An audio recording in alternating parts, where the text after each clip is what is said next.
Greetings students, myself Harjinder Kaur from the Science Faculty of KV number 2 Jalandhar Camp. Hope you all are staying safe, healthy and happy. We will be doing in today's topic, we will be doing control and coordination. You all have done control and coordination in the beginning, and you know that brain is the main controlling power of the body. It controls every action and neurons play a major role in that. They send the messages to the brain, collect the messages from the brain, and they reach to the every part of the body and actions takes place. But still, there are lot of shortcomings in this coordinating system by nervous system, by neurons, and these shortcomings has to be overcome because our body needs a proper growth, a complete overall growth of the body. These shortcomings has to be overcome, and for that we need a separate system that is called chemical coordination system. Now you all might be wondering that such a complex and very nicely structured system of neurons, how come there are so many shortcomings? Exactly, the thing is that the message, although the message sent by the neurons is very quick, but still it does not reach each and every part of our body. When message transfers from, you might have studied how through synapses message travel. When message passes from one neuron to another, there is a time gap in between. Then the third point is that the message which reaches through the neurons, it is very quick. It does not last for long. Its effect is very fast. But there are certain systems in our body which needs a long-term effect for the proper, like growth of our body, like we have all the fingers in a proper ratio, then our mood swings, happiness, something like we say fear, the feeling of shock. Okay, stimulus response is okay, but how does that reflex action, we have studied that, but how does our body cope up with that reflex action, the immediate effect, these things? How does that, if the heartbeat increases or blood pressure increases during that reflex action, how does our body cope up with that? All these small things are required by chemical coordinations, right? So let's see how chemical coordination works in our body. So let's start with the chemical coordination. Now what is this chemical coordination? In animals or in humans, chemical coordination. The very first thing that we should know that the chemicals which help in this coordination is known as hormones. A new word for you all, I think, right? Now what are these hormones? You might have studied about these in coordination in plants also, because they don't have any nervous system. So these hormones are required in animals also, in human beings also. Now, what are these hormones? These are basically chemical messengers, right? These are the molecules which are produced by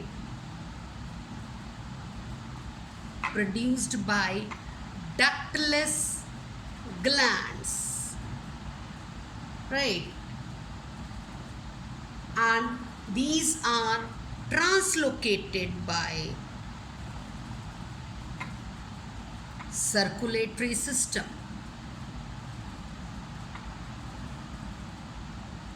Translocated means they move on to each and every part of the body, resulting in coordination, coordinating the activity. The very first thing, I think you all understand what does a coordinating means. Coordinating means that the work should go on smoothly, right? Each and every part should work simultaneously.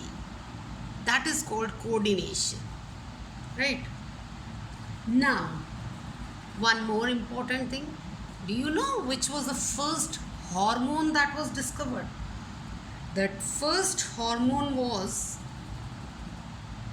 discovered in 1902 was secretin. Secretin. It was discovered by Bayliss and Starling, and Starling was the scientist who coined this term hormone, who named these chemicals as hormones in 1905. Right. Now, I have started with ductless glands. You all know what are glands. You have studied about salivary glands. They secrete saliva for the digestion of starch in our mouth.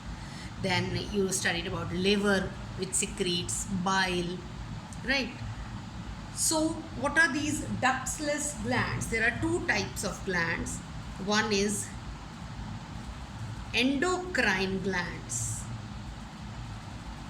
and the other is exocrine glands. Now, basically, before we tell you the difference, we discuss about these differences, let me just tell what are glands. How do you define these glands? These are sometimes cell or tissue or organ that produces a secretion, a juicy type liquid, which performing a particular function, only a particular function, right? Like sweat glands only produce sweat. Salivary glands produce saliva for digestion of starch only, right? Similarly, milk glands, gastric glands, we have studied in our earlier chapters, we have studied about that, right? Now let's see what are endocrine and exocrine glands. Why they are classified into two? So one is endocrine glands and the other is exocrine glands. Endocrine means within. Secrete within. Basically, endon means within and crine means secrete, to secrete. Whereas exo means outside and crine means to secrete. Means the secretions of exocrine glands, these are drain out their secretions through ducts, whereas endocrine glands, they do not have any ducts, so they keep their secretions inside and pass them through circulatory system. Again, we'll do them point wise so that no confusion should be there. This is regarding the meaning. Next, exocrine glands, they possess duct, right? They do not occur in isolation.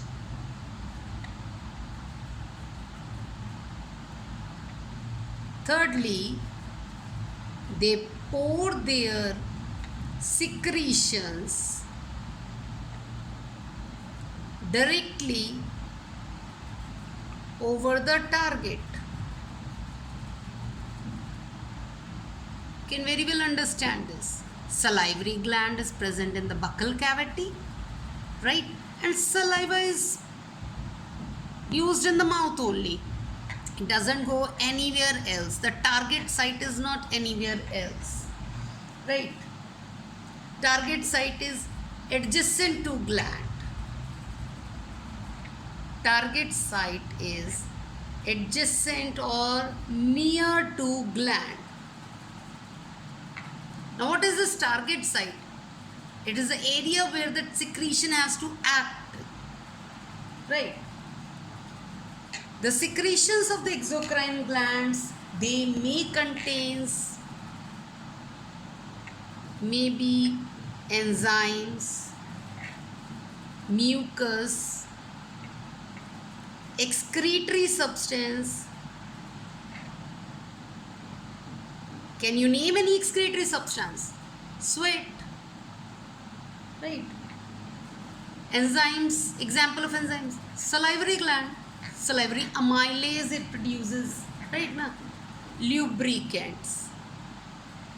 Now if we compare with the endocrine system, endocrine glands, they are ductless, means they do not need any ducts to pour their secretions. That means their secretions are poured directly into the circulatory system.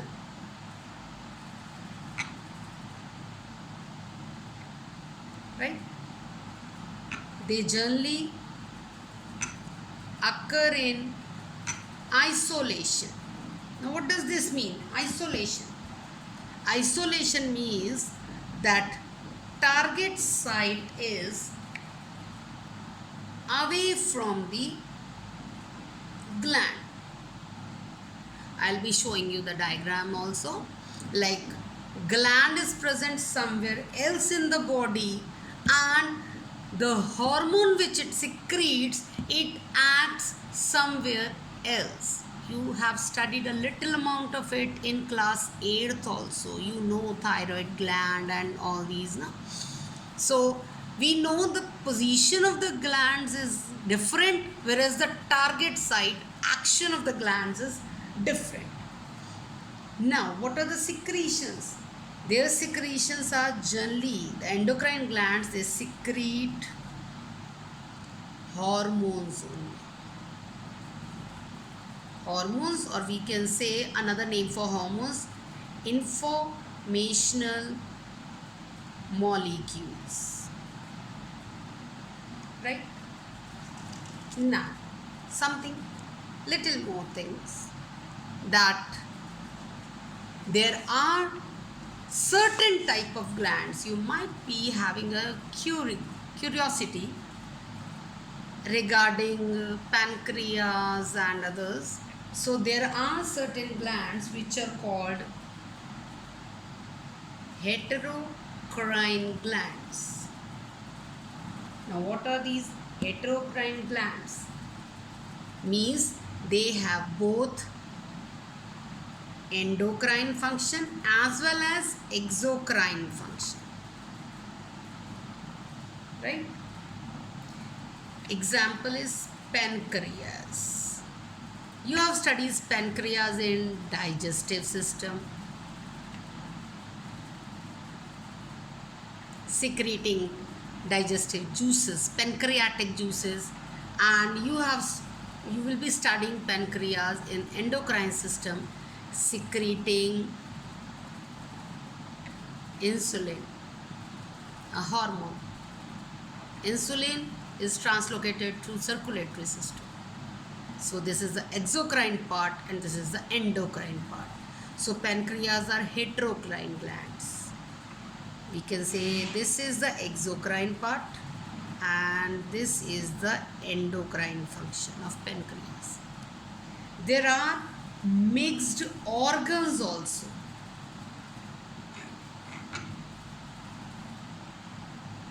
These are the organs of metabolic or cell forming importance and also possess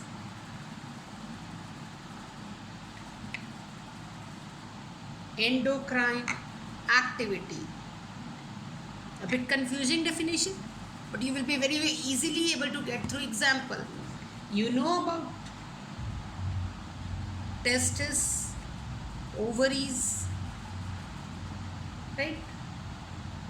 They are organs, but they produce hormones also, testosterone and estrogens. So this is the basic different types of glands present in the body. Why do we need different glands? Endocrine glands. Our main topic that we have to study is endocrine glands, because hormones in animals are produced from the endocrine glands only. Now regarding this little bit terminology also, yeah, some characteristics of hormones also that we should know, that hormones are basically secretions. These are produced by endocrine glands, right? They have their specific target site, right? They act as chemical messengers.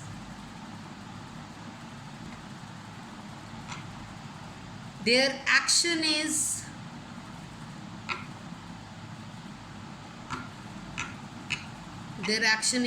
slow. Why slow?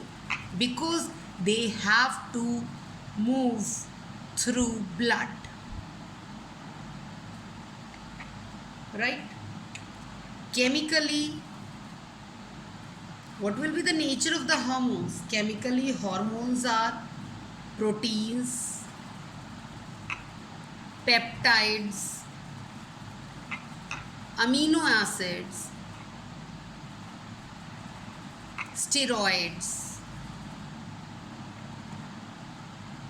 Hormones are non-nutrient, means they have nothing to do with your energy level. Like fats and carbohydrates are nutrients, na? They provide us energy, but hormones are generally non-nutrient, right? They are required in very low concentration. We don't need large amounts of, like we take too much of food to get energy, right? But we don't need hormones in large quantity. Very small quantity is required. These are very specific in action.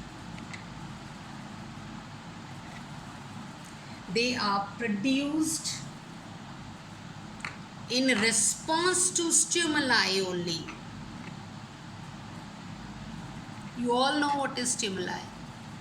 Remember, in reflex action we act through stimuli, no?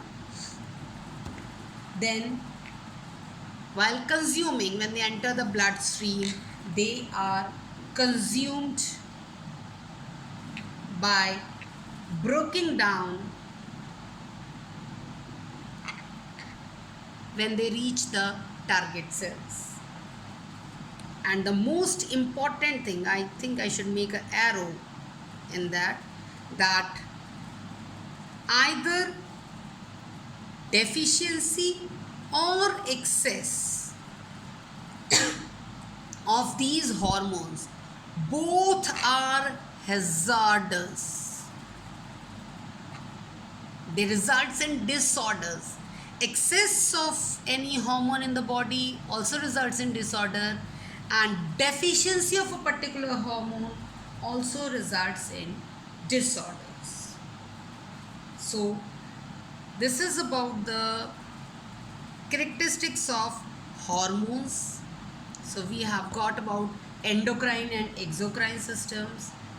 We are able to know why we need that endocrine system, because nervous system, the effect of nervous system is of very short duration.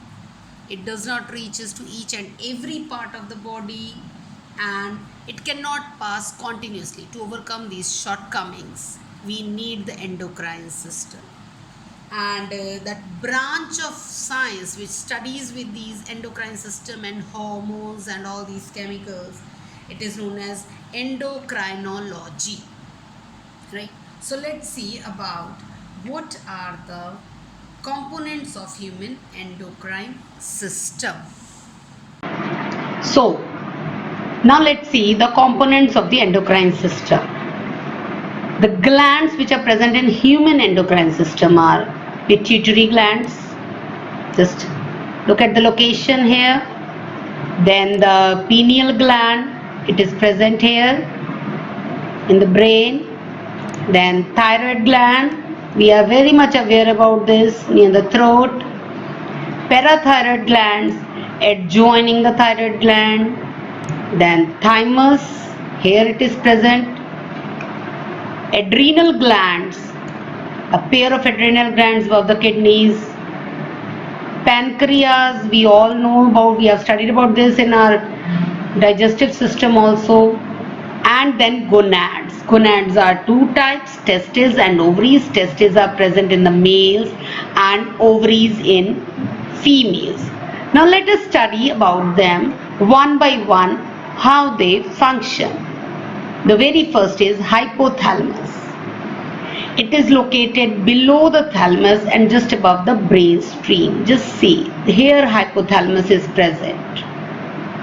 It secretes neurohormones. Basically, it secretes neurohormones, and the function of these neurohormones is to regulate the synthesis and secretion of pituitary hormones. We'll see further that pituitary gland releases so many hormones. So hypothalamus helps in that. It produces releasing hormones and inhibiting hormones, right? Now, hypothalamus releases hypophysiotropic hormones like thyrotropin releasing hormone, corticotropin releasing hormones, gonadotropin releasing hormones, growth hormone inhibiting hormones. Inhibiting means we stop the growth. Prolactin releasing factor and prolactin inhibiting factor. Means we can say that it controls the release of various other hormones. Pituitary gland. It's a marble-sized gland at the base of the brain. Just have a look. Here it is present. Right? This is a large view of pituitary gland. It is just below hypothalamus. Right? This pituitary gland is controlled by hypothalamus. I have told earlier also, no? Hypothalamus controls the pituitary hormones. Divided anatomically, it is into two parts, adenohypophysis or neurohypophysis. Let's see, anterior pituitary and posterior pituitary. Now see how many hormones are released by anterior pituitary. Growth hormones, thyroid stimulating hormones, adrenocorticotropic hormone, prolactin, luteinizing hormone, follicle stimulating hormone. And posterior part of the pituitary releases oxytocin and vasopressin or antidiuretic hormone. Let's see the function of these one by one. Growth hormones. Its target site is all the cells in the body. I told you the target site of these hormones. They act particularly on their target sites. It stimulates growth and repair. Right? If it is released in excess, means if growth hormone is released, secreted more than it results in gigantism. You can take the example of Khali also. Very much you all are aware about him, right? Giant. And the low secretion of these hormones results in dwarfism. Dwarfism means the height is about 1 meter only, right? Thyroid stimulating hormone. Its target site is thyroid. Now just see, it is secreted from pituitary. It's a pituitary hormone, but target site is thyroid. It stimulates the thyroid gland to secrete T4, T3. What are T3, T4? We will be studying in thyroid. It regulates the body's metabolic activities. All metabolic activities should be properly coordinated, and that depends upon thyroid. ACTH, adrenocorticotropic hormone. I am again repeating, adreno, C से corticotropic hormone. Its target site is adrenals. It stimulates adrenal gland to produce glucocorticoids. Right? Prolactin releasing hormone. Its target site is breast. It stimulates the growth of mammary glands and formation of milk. Luteinizing hormones. Its target site is, in men it is an act on testes, and women it acts on ovaries. Luteinizing hormones and follicle stimulating hormone, these are called gonadotrophins as they stimulate the gonadal activities. This luteinizing hormone, it stimulates the synthesis and secretion of androgens from the testes and stimulate the ovaries to produce estrogen and progesterone. Follicle stimulating hormone. Now they are produced by pituitary, but they act on the ovaries. It stimulates the growth and development of ovarian follicles in female. Then MSH, it acts on melanocytes in the skin. It stimulates the contraction of it stimulates the production and release of melanin, which regulates pigmentation of the skin, the color of our skin.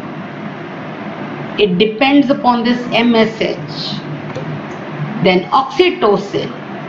Oxytocin released by pituitary but acts on uterus and breast. It stimulates the contraction of uterus at the time of childbirth and milk ejection from the mammary glands. Antidiuretic hormone or vasopressin. They act on kidneys.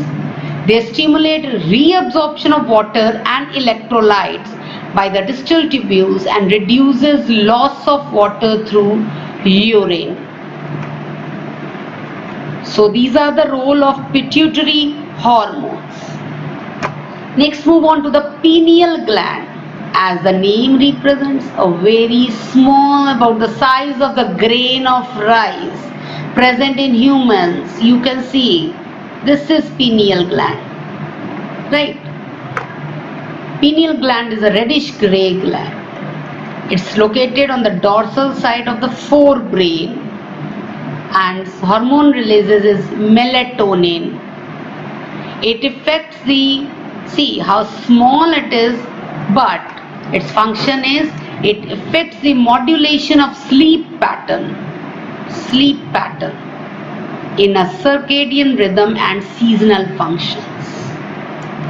It helps in maintaining the body temperature. We all know our body temperature is very much important. No?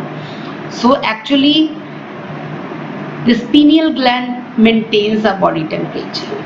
It influences metabolism, pigmentation, menstrual cycle, as well as our defense capability.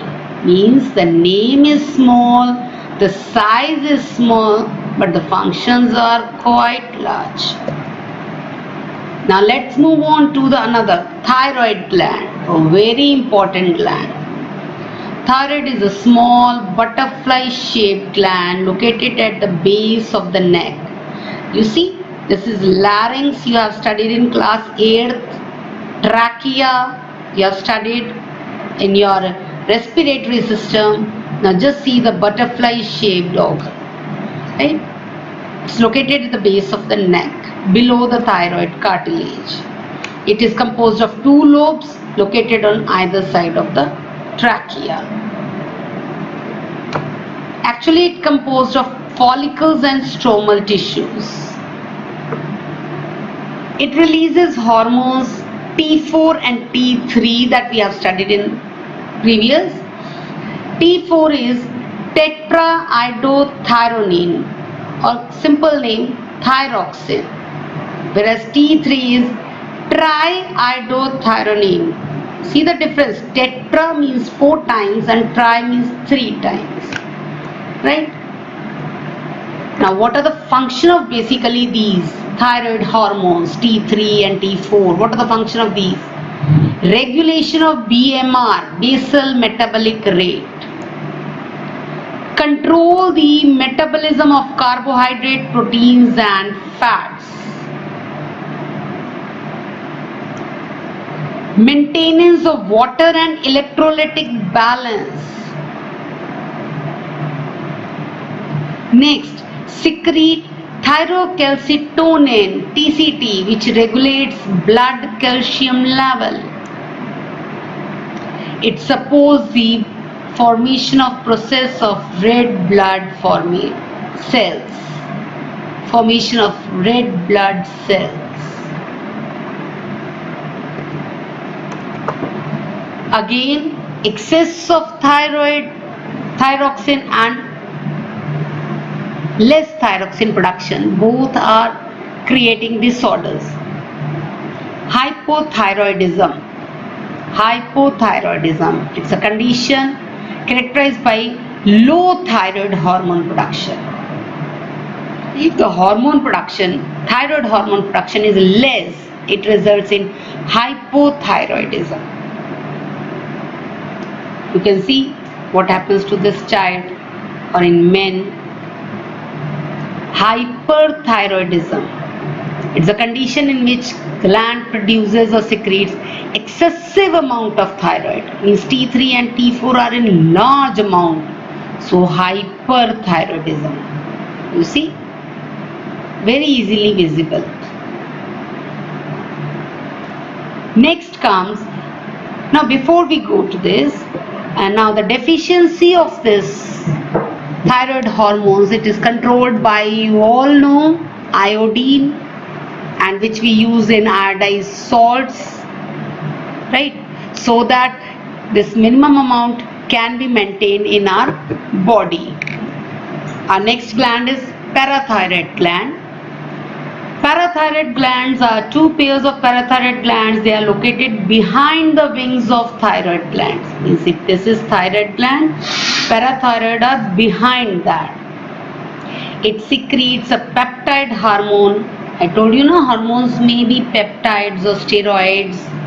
So peptide hormones called parathyroid hormone, PTH.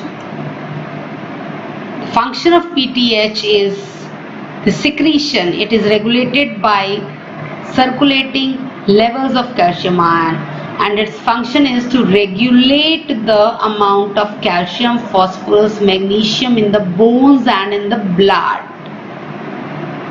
right? Means these elements, amount of these elements is regulated by PTH. It increases the blood calcium level and maintain calcium balance in the body. Then comes a thymus gland. It is located on dorsal side of heart and the aorta. Here it is present. The hormone released by this is thymosin. Thymosin. Now what is its function? It plays a very important role in our immune system. You all know, to fight with the diseases, our immune system should be very strong. Thymosin, it provides cell-mediated immunity. It promotes production of antibodies to provide humoral immunity, and it degenerates in old individuals. That is why we say that old people, the immunity decreases in older people. Now the most important, that is the adrenal gland. You can call it as the emergency gland also. These are located in anterior part of each kidney. Just have a look. These are our kidneys, and anterior part of that kidneys are left adrenal and the right adrenal gland. They are centrally located adrenal medulla, means in the center there is medulla, and the outside part is adrenal cortex. Adrenal medulla releases adrenaline or noradrenaline, whereas cortex releases corticoids. Adrenal medulla, it releases adrenaline, noradrenalines. These are released in stressful situations. That is why it is known as emergency hormones. We call it as a hormone of fight or flight. Means either we have to run away or we have to fight with the situation. What do these hormones do? They actually increases the heartbeat, alertness, pupillary dilation, piloerection, sweating, etc. These are done by these adrenaline hormones. Now how these actions, these heartbeat alertness or increase in the heartbeat, pupillary dilation, how does these help in coping up with the situations?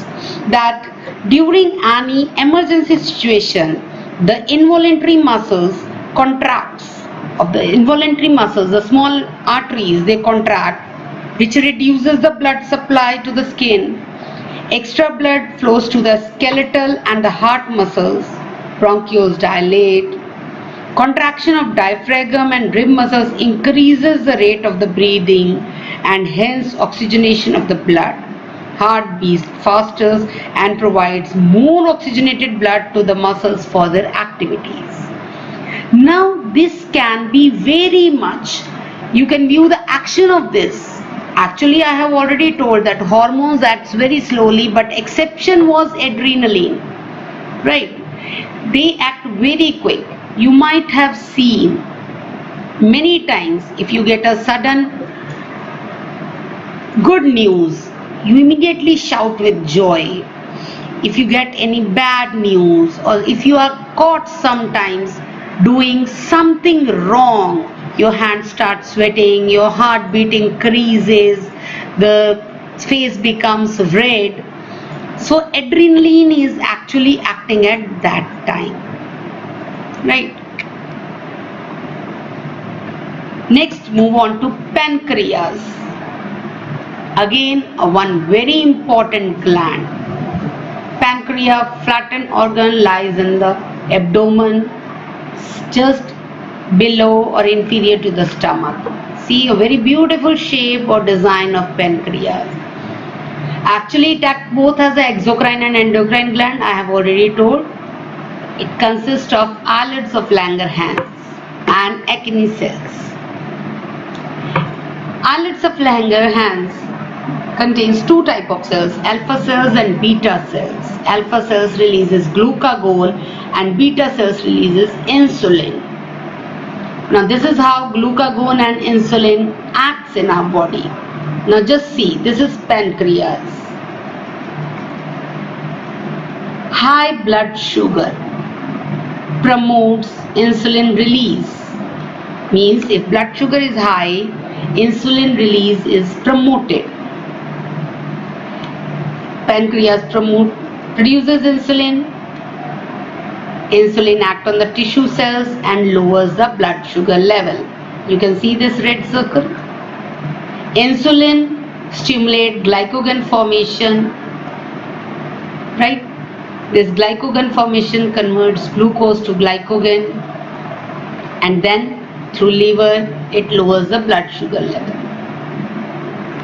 On the other part, now just look at this green circle, low blood sugar. If the blood sugar is low, it promotes glucagon release. Pancreas releases glucagon, which stimulates the breakdown of glycogen. and raises the blood sugar level. Right? So this is how the action of insulin and glucagon maintains our blood sugar level. And if the release of insulin decreases, so that results in diabetes, a disease called diabetes.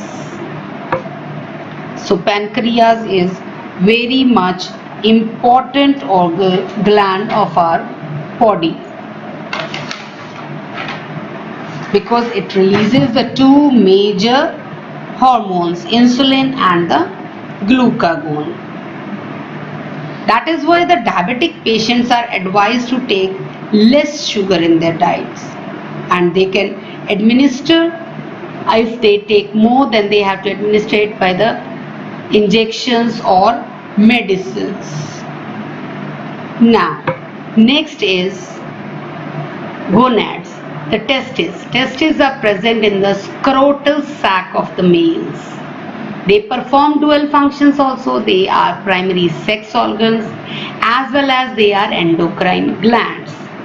See, this is testis. It consists of seminiferous tubules and interstitial tissues. Just have a look. Seminiferous tubules, and these are the seminiferous tubules and the interstitial tissues. These cells, they produce hormones called androgens. Commonly we name them as testosterone. Now during puberty or teenage, we say testosterone help to bring about following physical changes also: increase in muscle mass and strength. This all we have studied in class 8.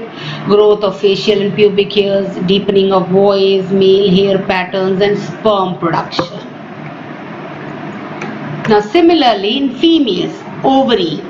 These are a pair of ovaries located in the abdomen of the female. See, 1 and 2. It is a primary female sex organ which produces one ovum during each menstrual cycle. Now it produces two group of steroid hormones. Remember, steroids, estrogen and progesterone. Now what is the function of estrogen? Estrogen is synthesized and secreted by ovarian follicles, responsible for the development of growing follicles, appearance of female secondary sexual characters such as development of mammary glands. Progesterone is secreted by corpus luteum. It regulates female sexual behavior. It prepares the uterus for pregnancy and mammary glands for lactation. Progesterone supports pregnancy. So I hope that all these components of hormone glands of endocrine system, hormones and glands, these are very much clear. Their location and their function is very much clear. Now let's see the feedback, actually how these hormones are released. So we have seen that in our endocrine system there were glands. The gland releases hormones and the hormones act on target site. And we all have seen that certain glands control the functioning of other glands also. But how these hormones are secreted, there should be some feedback mechanism. Then only secretion of these hormones will take place.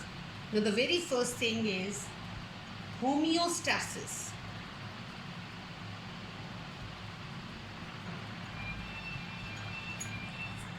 What is this homeostasis? It is actually maintenance of favorable internal environment. That means if the environment in the body is favorable, inside the body is favorable, then the hormones will be released. Now this environment is maintained by actually feedback system. Now what is this feedback system? Whenever we go somewhere in any camp or somewhere, we used to give our feedback. So this is actually the mechanism in which certain level of substance promotes or inhibits. Means this helps in promotes and inhibits. Means whether the hormone should be released or not. We can take the example of a thyroids. Right. Now see, if thyroxine, it is produced by thyroid glands. Right. Now if concentration of this thyroxine, we can say that if concentration of thyroxine in blood, now who detects this? Remember, we have just seen that it is detected by hypothalamus, right? Now if this concentration is low, what will happen? Hypothalamus will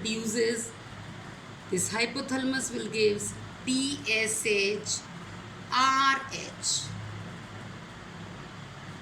thyroid stimulating hormone, releasing hormone. Right. Now through this, it stimulates pituitary to release TSH, and this TSH will reach through bloodstream, it reaches thyroid, and then thyroid will release thyroxine. Right. Means what is the feedback? The concentration of thyroxine in blood, if it is low, hypothalamus will release TSH, RH, which reaches pituitary. Pituitary will release TSH, means thyroid stimulating hormone, which through circulatory system reaches thyroid, and then thyroid releases thyroxine. Now on the other hand, if I say, if this concentration becomes high, then what happens? Hypothalamus will stop producing TSH, RH. Means hypothalamus is not going to produce this. This will stop. Now non-availability of TSH results in, means TSH will not reach pituitary. So thyroid is not going to produce thyroxine. Right. So this is how a feedback mechanism occurs. We can make it in the form of a flow chart also. That will be very easy to understand. Now just see. This is hypothalamus. Right? It releases TSH, RH. Then it goes to pituitary. Remember which one? Anterior one. Right? Then this TSH, it goes to thyroid, which releases thyroxine and goes to blood. Now this all happens if the level is low level of thyroxine. Right? This only stimulates hypothalamus for this. On the contrary, what happens if there is high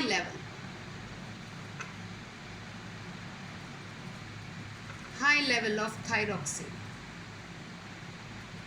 then hypothalamus is not stimulated, it inhibits hypothalamus to produce TSHRH. Means what happens?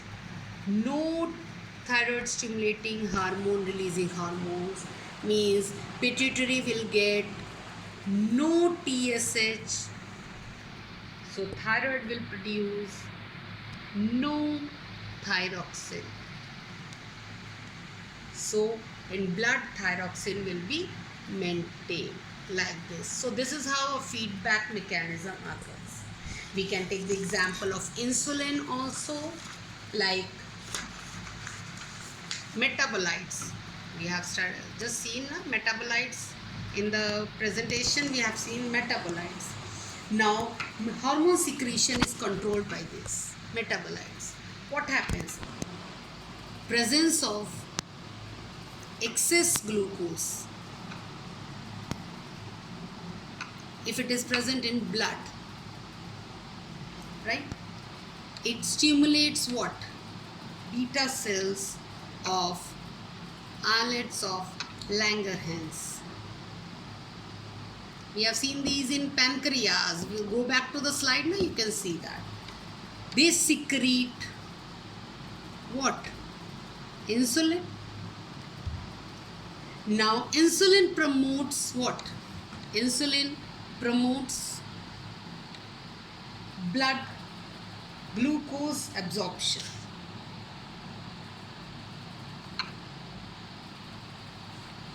Absorption of glucose by the cells.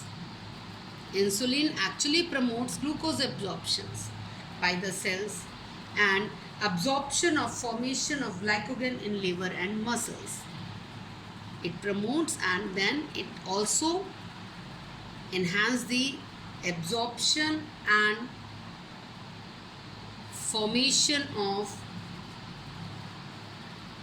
glycogen in liver and muscles. Now what happens? Because of these two factors, glucose level in blood reduces. So secretion of insulin also reduces. Means actually the feedback is given, then only the hormones or the glands are stimulated to produce particular hormones so that they can act on the target sites. So dear students, hope you all have understood the concept of chemical coordination, endocrine system in our body, the glands, the components and the hormones that they produce.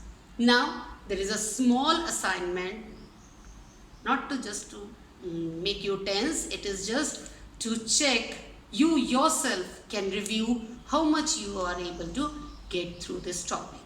Thank you, all the best, stay safe and stay healthy.